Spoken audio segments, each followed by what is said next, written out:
Basahin mo yung 2:11 ng Tito, kapatid na sapagkat napakita ang biyaya ng Diyos na may dalang kaligtasan sa lahat ng mga tao, na nagtuturo sa atin upang pagtanggin natin sa kalikuan at sa mga kahalayan ng sanlibutan ay marapat mabuhay tayong may pagpipigil at matuwid at banal sa panahong kasalukuyan ng sanglibutang ito. Nahintayin niyaong mapalad na pag-asa at ang pagpapakita ng kaluwalhatian ng ating dakilang Diyos at tagapagligtas na si Jesucristo. Hintayin yung mapalad na pag-asa. Kung binabasa natin yan noong araw, ang sinasabi natin, ang naghihintay tayo. Opo. Aba, hindi pala tayo lang ang naghihintay eh. Hindi eh. Kasi ang talagang pagpapakita niya, yung mapalad na pag-asa ng pagpapakita, pagkaraan ng 1,000 taon yan kasama nang maghihintay na uli ang mga apostol. Nagpahinga lang silang maghintay for the meantime pero sila na pinagsabihan niya, pati si Tito, nagpahinga lang sandali 2,000 taon na silang patay. Pag ginising sila, wala man lang kakwenta-kwenta yung 2,000 taon, di man sila nainip Kasi tulog sila Pag ginising ka, alam mo, kahapon ka lang namatay di ba? Opo. Ikaw si Tito. Ngayon, pagka nagising si Tito, meron pang 1,000 taon. Magaganap uli sa kanya yung sinabi ni Pablo, original. Hintayin yung mapalad na pag-asa. At Diyos sa tiyempo na yan, hindi na lang si Tito ang maghihintay. Kasama na tayong maghihintay ng mapalad na pag-asa at pagpapakita ng kaluwalhatian ng ating dakilang Diyos at tagapagligtas na si Jesucristo. Amen. Magpapakita siya sa mga naghihintay noong una na nagpahinga pero nabuhay naman uli, naghintay na naman uli hanggang matapos ang 1,000 taon. Kasama na tayo na huling kabit, pagkatapos nila nakabit tayo, tapos meron pang makakabit doon sa 1,000 taon, sama-sama na tayo ngayon naghihintay ng mapalad na pag-asa at pagpapakita noong araw ang ating alam. Ang naghihintay tayo si Tito hindi na. Yung pala sa reality niya, pati si Tito, si Timoteo, lahat ng Kristiyano maghihintay sa pagpapakita ni Kristo. Alam mo kung bakit? Bakit po? Ang tinutukoy kasi pagpapakita, yung nasa ulo 7 ng Apokalipsis. Narito, siya'y pumaparitong nasa sa mga alapaap at makikita siya ng bawat mata at nang si ulos sa kanya. At ang lahat ng mga angkan sa lupa ay magsisitaghoy dahil sa kanya. Gayon din siya nawa. Ayon, makikita na siya ng lahat. Yan yung pagpapakitang sinasabi. Hindi naman yan yung pagkabuhay na maguli ng mga patay na una. Kasi yung unang pagkabuhay na maguli ng mga patay, kung paano hindi nila alam sa Sodoma ang umalis na si Lot, at kung paano hindi nila alam sa panahon ni Noe nakapasok na si Noe sa daon, ganon hindi nila alam.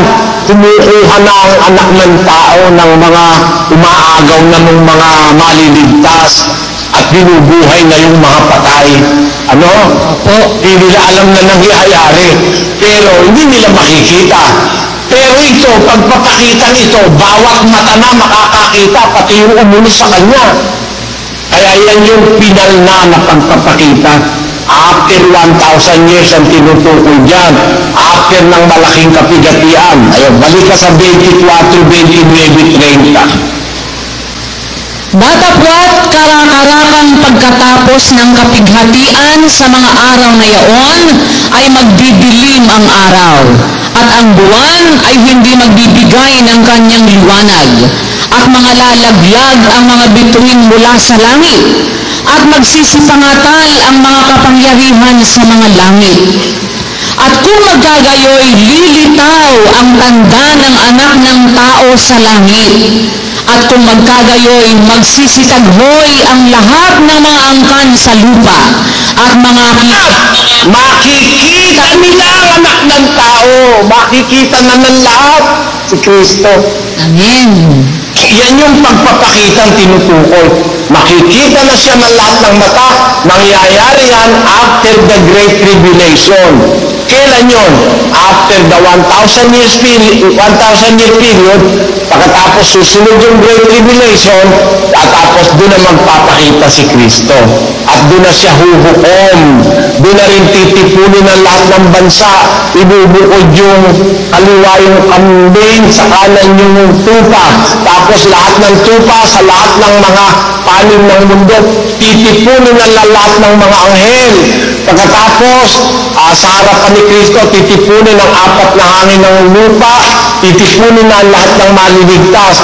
Tapos, dun sa panaharapan na yon, dun na sasabihin ni Kristo, "Halika kayo, pinagpala ng aking Ama, sapagkat manahin ninyo ang kaharian na inihanda sa inyo, buhat ng itatagal sa libutan, sapagkat ako'y nagutom, inyo akong pinakain." Doon na yung mangyayari sa pagpapakita niya na yun. Hindi yung mangyayari before 1,000 years. Mangyayari yan after 1,000 years.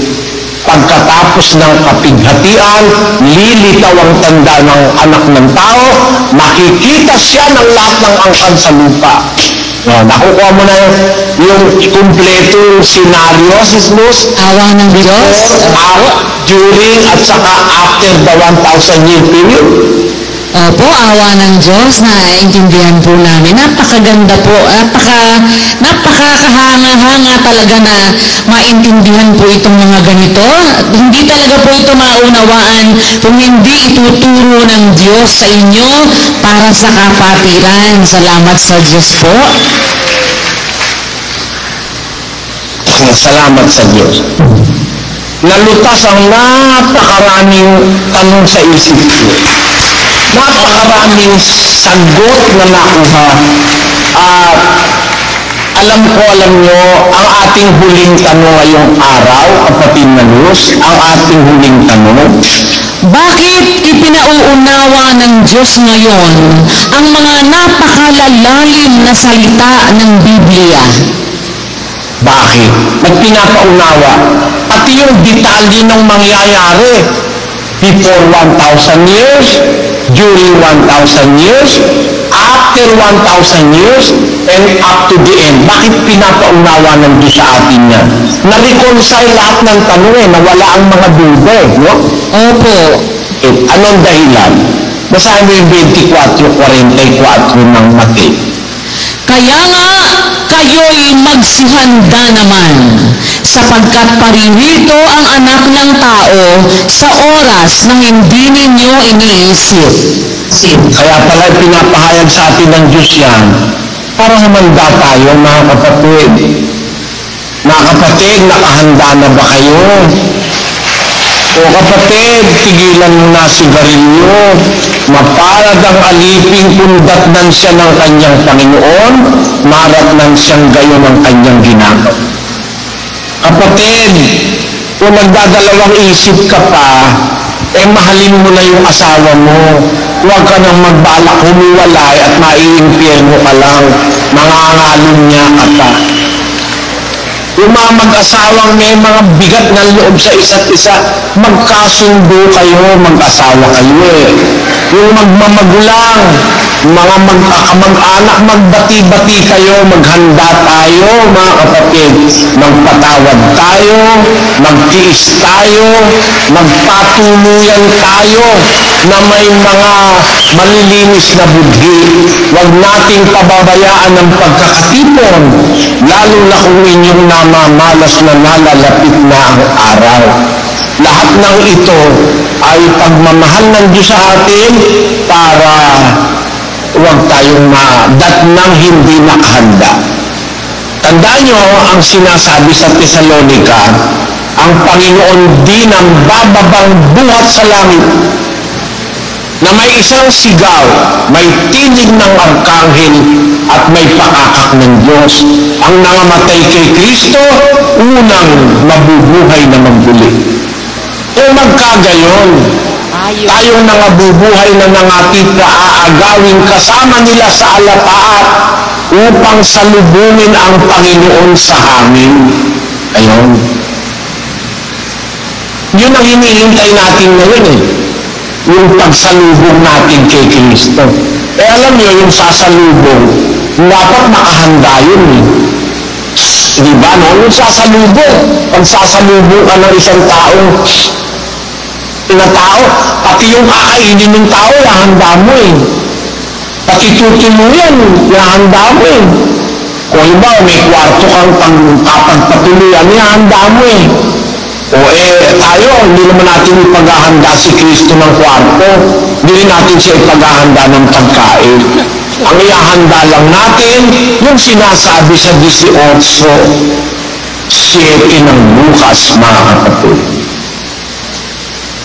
At hindi baga igaganti ng Diyos ang kanyang mga hirang na sumisigaw sa kanya sa araw at gabi at siya'y may pagpapahinuhod sa kanila? Sinasabi ko sa inyo na sila'y madaling igaganti niya. Gayunmay pagparito ng anak ng tao, makakasumpong kaya siya ng pananampalataya sa lupa? Ang hahanapin ni Kristo pagbalik niya, pananampalataya. Pananampalatayang itinanim ng Ama, ng Ama ng pananampalataya, ang Ama sa langit. Pananampalatayang tinanggap ng Anak, ibinahagi sa mga apostol, ipinangaral ng mga apostol. Isang lubhang banal na pananampalataya. Pananampalataya na nasulat sa Biblia. Naunawa natin, ipinaunawa ng Diyos ang pananampalatayang yan. Pagparito kaya ng anak ng tao, makasumpong siya ng pananampalataya sa lupa, ang sagot natin sa kapapirang ito, Opo, Panginoon, sa tulong mo, iingatan namin ang pananampalatayang ito na ipinagkaloob mo sa amin. Mayroon kang darat ng ilan na sumasampalataya sa lahat ng kabutihang ginawa mo sa amin at ng iyong Ama. Mangyari nawa ang kalooban ng Diyos sa atin, mga kapatid. Yung nasa 13:12 ng unang Korinto, pakibasa mo si Sapagkat ngayoy malabo tayong nakakikita sa isang salamin, ngunit pagkatapos ay makikita natin sa mukhaan. Ngayoy nakikilala ko ng bahagya, ngunit pagkatapos ay makikilala ko ng gaya naman ng pagkakilala sa akin. Amen. Nangyayari yan sa atin kapatid ng Diyos. Umpisa, malabo tayo nakakakita sa isang salamin. Ngunit pagkatapos, makikita natin sa mukhaan. Ngayon nakikilala ko ng bahagya, pagkatapos makikilala ko ng gaya naman ng pagkakilala sa akin. Ang Diyos kong kumilala, buong-buo ang pagkakilala niya sa atin. Kung nakikilala niya tayo, makikilala din natin siya sapagkat ipapahayag siya ni Kristo na tanging mapalad at makapangyarihang hari ng mga hari at Panginoon ng mga Panginoon. Kaya ito pinauunawa ng Diyos sa atin, malay niyo, isang araw sa hinaharap, maaaring hindi masyadong magtagal. Maaaring kung magtagal man, malapit na yon sa pamantayan at sa orasan ng Diyos, malapit na yun. Kasi 2,000 years ago, sabi ni Pedro, malapit na ang pagparito ng Panginoon. Sabi niya sa 4:7, ng unang Pedro. Si Santiago, sabi niya rin, 2,000 years ago, malapit na ang panahon. Sabi niya, ang Panginoon ay malapit na. 2,000 years ago. Eh kung sabihin ko ngayon, malapit na ang panahon, malapit na ang pagparito ng Panginoon, mali ba ako? Kung hindi mali si Pedro, hindi rin mali si Santiago, lalong hindi ako mali dahil mas malapit na after 2,000 years. Amen. Mas maikli na lang ang ipaghihintay natin. At yung ating maikling buhay na ipinaghihintay natin, gugulin natin, mga kapatid, sa paghahanda. Ang darating ay ang ating Panginoon na sinasamba natin, pinaglilingkuran. Paghanda tayo, mapalad ang alipin kung dumating ang kanyang Panginoon. 24:46 ng Mateo 16. Mapalad yaong alipin kung dumating ang kanyang Panginoon ay maratnan siyang gayon ang kanyang ginagawa. Ayun. Kaya nga ako gusto ko si Jesus ngayon kuskusin yung pagpapalagana, kung pwedeng maglagay ng mga marami pang programa, exposition, sabi ni Brother Joseph, lalabas wala nang pahinga, Brother, sabi ko sa loob-loob ko. Ito palang tao ito, parang si Pedro Sabi ni Pedro, Panginoon, huwag mangyari sa iyan, huwag kang mapatay, sabi mo. Hoy, lumagay ka nga sa likod ko, Satanas. Iniisip mo yung bagay ng tao, hindi bagay ng Diyos. Pag para bang ayaw nilang mapagod, naisip ko, pinakalabit di Satanas ito. Bayaan mo kung mapagod, bayaan mo ko din mamatay.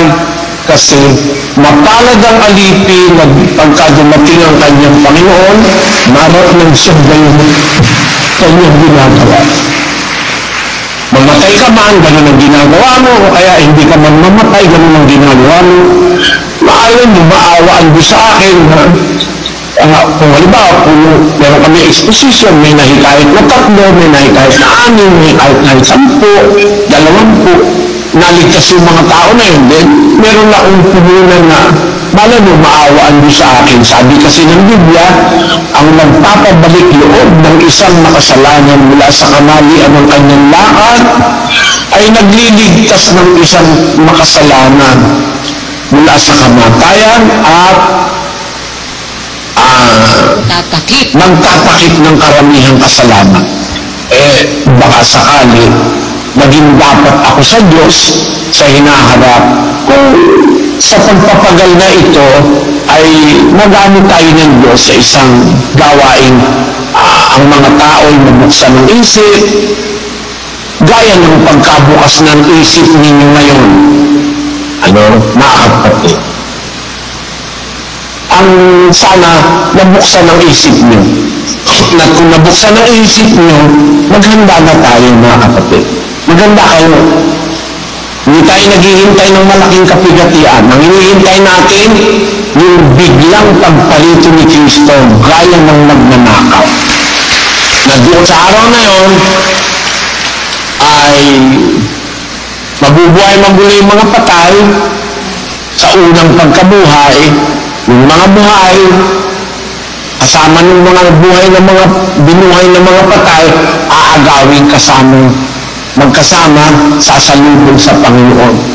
And it will be our greatest honor na sumalubong tayo sa Panginoon sa araw na yon. Kasi maraming gustong sumalubong papalayasin pa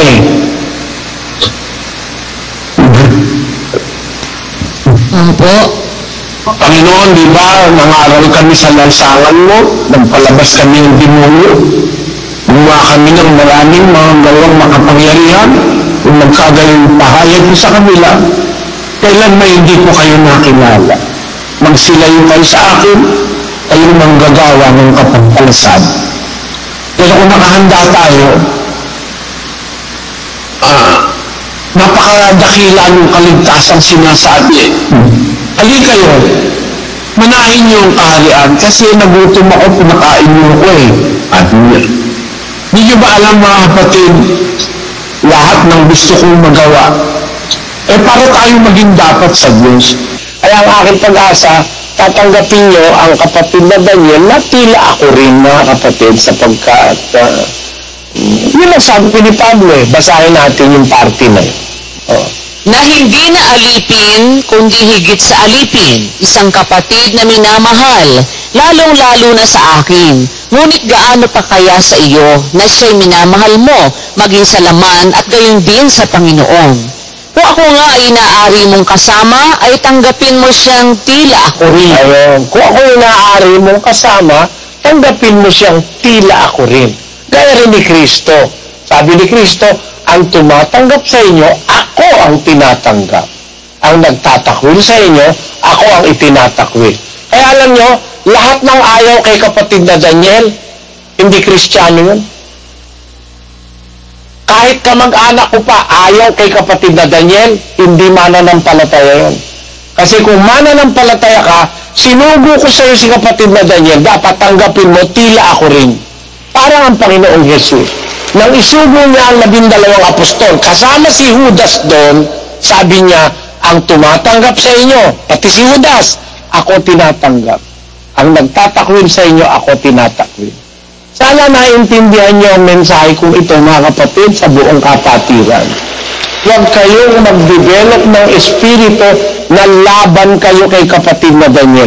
Alam niyo, meron pa nagsasabi, mas maliwanag ika ang magpaliwanag si kapatid na Eli. Kasi buhay pa ako. Pag namatay ako, yung nararanasan yung liwanag, malalipat kay kapatid na Daniel yun. Pakinggan nyo, ha? Sa Josue. Ganito ang ating mababasa. At sinalita ni Moises sa Panginoon na sinasabi, maghalal ang Panginoon, Tuloy mo. maghalal ang Panginoon, ang Diyos ng mga diwa ng lahat ng laman ng isang lalaki sa kapisanan na makalalabas sa harap nila at makapapasok sa harap nila at makapaglalabas sa kanila at makapagpapasok sa kanila upang ang kapisanan ng Panginoon ay huwag maging parang mga tupa na walang pastor. At sinabi ng Panginoon kay Moises, ipagsama mo si Josue na anak ni Nun, isang lalaki na kinakasihan ng Espiritu, at ipatong mo ang iyong kamay sa kanya. At iharap mo siya kay Eleazar na saserdote at sa buong kapisanan, at pagbilinan mo siya sa kanilang paningin. At lalagyan mo siya ng iyong karangalan upang sundin siya ng buong kapisanan ng mga anak ni Israel. At siya'y tatayo sa harap ni Eleazar na saserdote na siyang mag-uusisa tungkol sa kanya ng hatol ng urim sa harap ng Panginoon. Sa salita ay lalabas sila at sa kanyang salita ay papasok sila, siya at ang lahat ng mga anak ni Israel na kasama niya sa makatwidbagay ang buong kapisanan. At ginawa ni Moises gaya ng iniutos ng Panginoon sa kanya, at kanyang ipinagsama si Josue at kanyang iniharap kay Eleazar na saserdote at sa buong kapisanan. Pagkatapos na patungan ni Moises ng kamay si Josue, sabi ng Diyos, ilalagay mo sa kanya yung karangalan para matanggap niya yung respeto ng buong Israel kagaya ni Moises. Nagkaroon ng fact yan nagkaroon ng resulta. Sa isang talata, ang Panginoon ay sumakay Josue at napatunayan ng Israel, ano bang talata? Kalimutan. Ayun. Yung naging gaya siya ni Moises. Ayun po yan. Walang makatatayong sino mang tao sa harap mo sa lahat ng mga araw ng iyong buhay. Kung paanong ako'y sumakay Moises, ay gayon ako sa iyo. Hindi kita iiwan ni pababayaan kita. Magpakalakas ka at magpakatapang na mabuti, sapagkat iyong ipamamana sa bayang ito ang lupain na aking isinumpa sa kanilang mga magulang na ibibigay sa kanila. Magpakalakas ka lamang at magpakatapang na mabuti, na isagawa mo ang ayon sa buong kautusan na iniutos sa iyo ni Moises na aking lingkod. Huwag kang liliko sa kanan o kaliwa, upang ikaw ay magtamo ng mabuting kawakasan saan ka man pumaroon. 16. At sila'y sumagot kay Josue na sinasabi, lahat ng iyong iniutos sa amin ay aming gagawin, at saan mo man kami suguin ay paroroon kami. Kung paano aming dininig si Moises sa lahat ng mga bagay, ay gayon ka namin didinggin. Sumaiyo lamang ang Panginoon mong Diyos na gaya kay Moises. Nangyari ngayon yun. Dumating sa punto, later part, na iniulat ng Biblia na sumakay Josue ang Panginoon at naging makapangyarihan siya sa paningin ng Israel. Hanapin niyo yung talata, meron noon. Nakalimutan ko na lang. Ayon, 4:14.